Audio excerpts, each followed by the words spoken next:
Hello guys, good morning and welcome to my channel take a look with Kusum. আর আমি কুসুমিকা। তো আজকে সকাল সকাল কাজের মধ্যে চলে এসেছি আপনাদের সাথে আর একটা নতুন ব্লগ নিয়ে। আশা করি আপনারা সবাই ভালো আছেন, আমিও ভালো আছি। তাহলে চলুন আজকে সকালের রুটিনটা শুরু করা যাক। তো এখন দেখছেন জল এসে গেছে, তো জল দিয়ে যা কাজ আমার থাকে তো সেগুলোই করছি। ফটাফট করে সব দিকে জল টল ভরে রাখছি আর সব ঝাড়ু ফাড়ু দিয়ে দিচ্ছি। আর এখন বর্ষাকাল, একটু বৃষ্টি হলেই এত নোংরা হয় যে কি বলবো, প্রচুর নোংরা হয়। তো সেগুলোই ফটাফট করে ঝাড়ু ফাড়ু দিচ্ছি।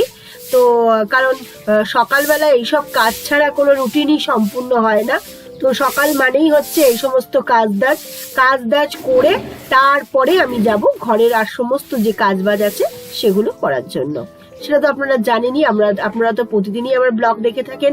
আর প্লিজ আমার ব্লগটা দেখবেন, পুরো দেখবেন, আর চ্যানেলটাকে সাবস্ক্রাইব করবেন, লাইক করবেন, শেয়ার করবেন, কমেন্টে অবশ্যই বলবেন কেমন লাগছে। তো চলুন, ওই দিকগুলো সব ঝাড়ু ফাড়ু দেওয়া হয়ে গেছে, এবার এসে গেছি বাইরের দিকে ঝাড়ু ফাড়ু দিতে। তো বাইরের দিকে ঝাড়ু টাড়ু দিয়ে তারপর আমি যাব অন্যদিকে যা যা কাজকর্ম আছে সেগুলো ফটাফট করে করব। তাহলে চলুন ফটাফট করে কাজকর্মগুলো ফটফট করে নেওয়া যাক। এইসব দিকের কাজকর্ম তো আছেই, জানেনই, জল দিয়ে সব ধুতে হয়, কারণ প্রচুর নোংরা হয়। না হলে জল দিয়ে তো ধুতেই হবে। প্রথমে আমি একবার শুকা ঝাড় দিয়ে নিই যাতে বেশি জল না লাগে, কারণ জলটাও তো ওদিক দিয়ে টেনে টেনে নিয়ে আসতে হয়। আর তাই এদিকের মোটামুটি হয়ে গেছে। আর জামা কাপড়গুলোও সব মেলে দিয়েছি, রোদ্দুরটা প্রচুর চলে এসেছে। আর এদিক দেখেন, দিকগুলো সব দিকগুলো সুন্দর করে ঝাড়ু টাড়ু দেওয়া হয়ে গেছে আর একদম সুন্দর করে পরিষ্কার করে দিয়েছি। তো পুরো চকচকে হয়ে গেছে, 3 বালতি জল লেগেছে।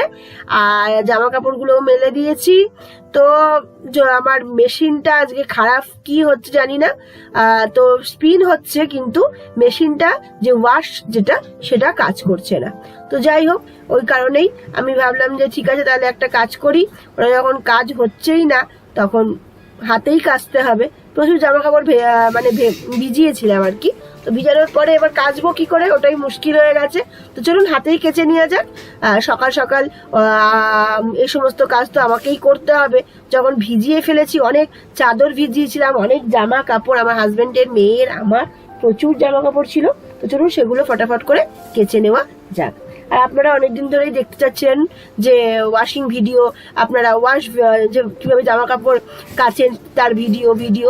তো সেই কারণেই ভাবলাম তো আজকে হাতেই কাচা যাক, হাতেই ফটাফট করে কেচে ফেলবো। তো যেমন ভাবে দেশি পদ্ধতিতে হাতে কাচে সেরকম ভাবেই কাচবো, সেটা আপনাদের সাথে শেয়ার করছি। যদি আপনাদের কোনো কাজে আসতে পারে তাহলে চলুন আজকে যে ওয়াশিং যে প্রসেসগুলো সেগুলো শুরু করি। তো এখানে প্রথমে আমি জল দিয়ে ভিজিয়ে রাখলাম, এটা 10-15 মিনিট আমি ভিজিয়ে রেখে দেবো। আর এর মধ্যে ওয়াশিং পাউডারটা দিয়ে দিয়েছি, দিয়ে আমি এটাকে ভালো করে ভিজিয়ে রেখে দেবো। ভিজিয়ে রেখে পরে এসে 10-15 মিনিট পরে এসে কিন্তু আমি আবার এটাকে কাচতে আরম্ভ করব। তো চলুন ফটাফট করে সেগুলো কেচে নিয়ে এবার এক এক করে। প্রচুর জামা কাপড় ভিজিয়েছিলাম, তো সেগুলো ফটাফট করে কাচবো। কেচে তারপর ওয়াশিংয়ে তো আমার স্পিনটা হচ্ছে, তো স্পিনটায় ভাবছি দিয়ে দেবো, তাহলে শুকিয়ে যাবে, তারপরে মেলে দেবো। কারণ আজকে প্রচুর রোদ উঠেছে। কালকে বিকেলে যেগুলো কেচেছিলাম সেগুলো আজকে কেচে দিলাম, মেলে দিলাম। তো শুকিয়ে গেছে মোটামুটি, দেখে আসলাম। তো ওগুলোকে তুলে আবার এগুলোকে মেলে দেবো। এটাই হচ্ছে কি করব, জায়গাটা তো কম সামনের দিকে, তো পুরোটায় রোদ্দুরও অতটা আসে না। রোদ্দুর তো খুব একটা হচ্ছেও না এখন, কারণ এখন তো জানেনই বর্ষার সময় যখন খুশি বৃষ্টি হচ্ছে, যখন খুশি রোদ্দুর উঠছে। তো সেই রোদ্দুরের মধ্যেই আমাদেরকে শুকিয়ে নিতে হচ্ছে। তো চলুন ফটাফট করে কেচে ফেলি। আর অনেক দিনের এরকম কাচার অভ্যাসটা চলে গেছে, তাই একটু কষ্ট হচ্ছে, কিন্তু কিছু করার নেই। মেশিনটা খারাপ হয়ে গেছে, এখন কিচ্ছু করার নেই, হাত দিয়েই কেচে ফেলবো ফটাফট করে। আর এখন সকালবেলা আমার হাজবেন্ডও চলে গেছে, মেয়েও চলে গেছে স্কুলে, তো কেউ নেই। তো মোটামুটি ঘর দরের মোটামুটি কাজ হয়েছে। এদিকের কাজটা করে আমি রান্না বান্না বসাতে যাব। তো ভাবলাম এখন ভালো রোদ্দুরটা উঠেছে যখন, তাহলে চলি যা এগুলো করে নি ফটাফট করে, কারণ এই সমস্ত কাজ তো সেই আমাকেই করতে হবে, আর তো কেউ নেই যে করবে। তো চলুন ফটাফট করে কেচে ফেলি। কেচে তারপরে চৌবাচ্চাতে জলও দিয়েছে, পুরো ভালো করে ধুয়ে নেবো আর কি। আর আবার বিকেলে জল দেবে, আবার ভরে থাকবে। এখানে একটু জলের তো একটু অসুবিধা আছেই, কিন্তু কিছু করার নেই। কাছাকাছি ঘরের কাজ দাজ, ঘরের জিনিসপত্র ধোয়া ধুই, বাসন মাজা, এগুলো তো আমাদের নিত্য কাজ। তো নিত্য কাজ তো করতেই হবে, কিছু করার নেই। তো চলুন ফটাফট করে এই বালিশের ওয়ার টোয়ার সব ভিজিয়ে দিয়েছিলাম, কিন্তু মেশিনটা হট করে যে কি হলো বুঝতে পারছি না। তো সেটাকেও আবার দেখাতে হবে, কারণ প্রতিদিন এভাবে কাচা একটু অসম্ভব ব্যাপার হয়ে ওঠে। কারণ আমাদের জানেনই যে কোনো কাজের মেয়েটে নেই, এবার সব কাজ যদি একা হাতে করতে হয় তখন একটু চাপের হয়ে যায়, সেটাই আর কি। তো এবার আমি ওই বেড কভারটা একটু কেচে নিলাম, কাঁচা টাচা মোটামুটি হয়ে গেল। এইবার জল, একটা বালতির মধ্যে জল দিয়ে এটা ধোবো। প্রথমে একটুখানি পা দিয়ে থপথপ করে নিলাম, কারণ পা দিয়ে একটু থপথপ না করলে হবে না, ময়লাগুলো যায় না ঠিক মতো। তো চলুন পা দিয়ে একটু থপথপ করে নিয়ে তারপরে এগুলোকে আমি বালতির মধ্যে জল দিয়ে সুন্দর করে ধুয়ে স্পিন করে একদম ফটাফট করে মেলে দেবো। তো বালতিতে জলটা ভরি, চলেন বালতিতে জলটা ভরে আমি ফটাফট করে এগুলোকে ধুয়ে নিই। দেখেন এভাবে একবার করে ধুয়ে নেবো, তারপরে আবার ফ্রেশ জলে ধোবো, এইভাবেই করবো আর কি। তো না হলে তো হচ্ছে না, কি করবো আর। আর মানে ছোট বালতিটাও ছোট হয়ে গেছে, এত বড় বেড কভার মানে মানে করা, ধোয়া, আবার ওঠানো একটু কষ্টের হয়ে যায়। আর কিছু করার নেই, করতে তো হবেই। তাহলে চলুন, আবার জল শেষ হয়ে গেছে, আবার বালতিতে একটু জলটা ভরে নিচ্ছি। জল ভরে নিয়ে আবার যে নোংরা জলগুলো বেরোবে সেগুলোকে ফেলে দিয়ে আবার আমি জলটা ভরে নেব। এভাবেই করতে হবে, কিছু করার নেই। তো ফটাফট করে হয়ে যাবে, কোনো অসুবিধা নেই। মাঝে মাঝে এরকম নিজেও একটু একটু কাজ করতে হয়, নাহলে হয় না। নাহলে কাজ মানে সবসময় যে মেশিন একদম সব কাজ পারফেক্টলি করবে তার কোনো কথা নেই। মাঝে মাঝে মেশিনই তো খারাপ তো হতেই পারে, কিচ্ছু করার নেই। তো চলুন, দেখেন ওই দিকের গুলো মোটামুটি ধোয়াধুয়ি হয়ে গেল। এবার এই দিকের গুলো আমি ধুয়ে ফেলবো। আবার জল ভরছি, জল ভরার পরে এবার এগুলোকে ফাইনাল টাচ করে ধুয়ে নিংড়ে নিংড়ে ভালো করে একটা বালতির মধ্যে নিয়ে নেব। তাহলে মোটামুটি আজকের যে ওয়াশিং মানে যে পদ্ধতিগুলো সেগুলো আপনাদের সাথে দেখানোও হয়ে গেল। আর আপনারাও ঘরে এভাবে ট্রাই করবেন, যাদের মেশিন নেই বা যাদের আমার মতন কোনো সময় সাডেনলি কিছু মেশিন খারাপ হয়ে যায় বা কীভাবে আমরা হাতে কাচবো, তো এইভাবে কাচতে পারেন। একটু জামাকাপড়গুলো ভিজিয়ে রাখলে কিন্তু ভালো করে উঠে যায়, নোংরাগুলো ভালো করে উঠে যায়, এই একটা সুবিধা, আর কিছুই না।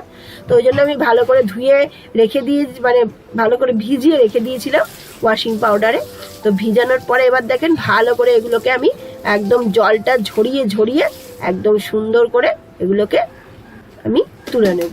তারপরে বললাম আপনাদের যে স্পিনটা কাজ করছে, তো স্পিনে দিয়ে দেবো, ব্যাস। তাহলে হয়ে যাবে মোটামুটি সকালের এদিকের কাজকর্ম আর এদিকের কাজকর্ম হয়ে গেল। এবার আমি যাব ঘরগুলো ধোয়া মানে গোছানো টোছানো হয়নি। তো চলুন ঘরটা গুছিয়ে নেওয়া যাক। প্রথমেই চলে এসেছি আমার একদম মাঝের ঘরটায়। তো মাঝের ঘরটা প্রথমে করে নেবো ফটাফট করে আবার সামনের দিকের ঘরটায় চলে যাব। এই তো কাজ থাকেই প্রতিদিন। আর আপনারা কাজ দেখতে এত ভালোবাসেন, তাই কাজ ছাড়া অন্য কিছু ব্লগ দিতে চাইলেও দেওয়া মানে হয়ে ওঠে না। কারণ আমার আগের ভিডিওটা যেটা আমি দিয়েছি সেটা আপনারা অনেকেই দেখেননি। তো প্লিজ যারা ক্লিনিং ভিডিও দেখছেন তারা ওই ভিডিওগুলোও দেখবেন, কারণ আমরা সব ভিডিওই অনেক কষ্ট করে অনেক আশা নিয়ে আপনাদের ভালোবাসা পাওয়ার জন্যই ভিডিওগুলো বানানো হয়। তো প্লিজ আপনারা সব রকমের ভিডিও দেখবেন, আমার পাশে থাকবেন, আমাকে উৎসাহ দেবেন, এইটুকুনি আপনাদের কাছে চাওয়া। আর যারা দেখছেন তারা প্লিজ পুরো ভিডিও দেখবেন, আমার ওয়াচ টাইমটা বাড়াবেন। আর এটাই বলার যে ওয়াচ টাইমটা বাড়াবেন। তো চলুন বিছনাগুলো ফটাফট করে গুছিয়ে নেওয়া যাক। এবার আমি করে ফেলবো লাঞ্চ প্রিপারেশন। লাঞ্চে আজ আছে হচ্ছে মাংস করব আমি। তো মাংসের যেমন ঝোল করি তেমনই ঝোল করব। এখানে আদা রসুন টসুন সব কেটে নিয়েছি, খুলে করে নিয়েছি, আর এখানে পেঁয়াজ। তো চলুন সর্ষের তেলে রান্না করব। সর্ষের তেলে এটা আমি ফটাফট করে রান্নাটা করে ফেলি। তো জানেনই মাংস যেমন আমি রান্না করি প্রতিদিন তেমনই করব, একটু কষিয়ে রান্না করব, এই হচ্ছে ব্যাপার। এখানে দেখেন আমি ফোড়ন দিয়ে দিয়েছি, পেঁয়াজ দিয়ে দিয়েছি, আদা রসুন দিয়ে ভালো করে কষাবো। যতক্ষণ না কষবে ভালো করে ততক্ষণ কিন্তু আমি মাংসটা দেবো না। তারপরে যখন কষা হয়ে যাবে ম্যারিনেট করা মাংসটা সুন্দর করে দিয়ে দেবো। আর এখানে আদা রসুনটা বেটে রেখে দিয়েছি সেটা দিয়ে দিচ্ছি, দিয়ে আর একটু কষিয়ে নেবো। তারপর মাংসটা দিয়ে আবার একটু কষাবো, কষিয়ে টমেটোটা দিতে ভুলে গেছিলাম, টমেটোটা দিয়ে নেবো। চলুন আর একটু সস দেবো। তো বেশ অন্যরকম খেতে হবে। তারপরে একটু লঙ্কাও দিয়ে দেবো, একটু ঝাল ঝাল হবে, দিয়ে একটু ম্যারিনেটটা করা ছিল অনেকক্ষণ ধরে, তাই কিন্তু তাড়াতাড়ি সেদ্ধ হয়ে গেছে। এই দেখেন এখানে আমার কষানো হয়ে গেছে, রেডি। এবার আমি জল দিয়ে, অল্প জল দেবো, জল দিয়ে ঢেকে দেবো। তো এখানে টমেটোটা দিয়ে দিচ্ছি, দিয়ে তারপরে আরেকটু কষালে আর নুন দিয়ে দেবো, তাহলে টমেটোটা একদম সুন্দর করে গলে যাবে। টমেটোটা দিয়ে নুন দিয়ে ভালো করে কষিয়ে এবার আমি তারপরে জল দিয়ে দেবো। তাহলে চলুন, আর মশলাপাতি যা যা দেওয়ার সব দিয়ে দিয়েছি, আপনারা তো জানেনই, আর বলার দরকার নেই। তো চলুন ফটাফট দেখেন, এই দেখেন কষানোটা পুরো রেডি হয়ে গেছে। এইবার আমি এর মধ্যে জল দিয়ে নেব, লঙ্কাও দিয়ে দিয়েছি।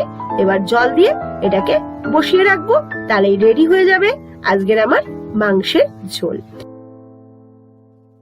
এই দেখো আমার সব কাজকর্ম হয়ে গেছে, রান্না কমপ্লিট।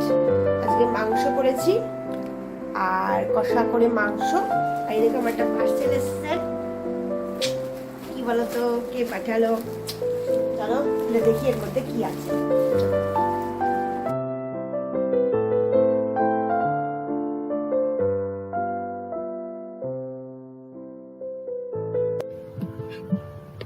চলেন এবার এগুলোকে খুলে ফেলা যাক, দেখি কি আছে এর মধ্যে। এগুলো অর্ডার দিয়েছিলাম, সেগুলো সব চলে এসেছে। তো ফটাফট করে সেগুলো খুলে টুলে মানে দেখে নেবো ঠিকঠাক করে এসছে কিনা। তো ওপেনিং ভিডিও করতে হয়, তো ওপেনিং ভিডিও করছিলাম, যেটা আপনাদের সাথে শেয়ার করে দিলাম। আর এগুলোকে আমি ঘরের কোথায় কোথায় ফিট করব, কেমন কেমন ধরনের সাজাবো, সেগুলো আপনাদেরকে পরে আমি অবশ্যই স্পেশাল যে ব্লগগুলো হবে পুজোর সময় সেগুলোতে দেখাবো। তো তার আগে তখন হোম ট্যুর টোম ট্যুর গুলো দেবো। আপনারা কারা কারা হোম ট্যুর দেখতে চান অবশ্যই কমেন্টে বলবেন, আর যারা যারা দেখতে চান অবশ্যই বলবেন কমেন্টে। হ্যাঁ, আর এগুলো কোথায় কোথায় সাজালাম তখনই দেখতে পাবেন। আর এই হচ্ছে আজকের ব্লগটা, কেমন লাগলো অবশ্যই বলবেন। তাহলে চলি বন্ধুরা, আবার দেখাবো অন্য কোনো ব্লগে। পুরো ভিডিও দেখবেন কিন্তু ওয়াচ টাইম বাড়াবেন, আর আমার পাশে থাকবেন, সাবস্ক্রাইব করবেন। Tata, bye bye, love you all.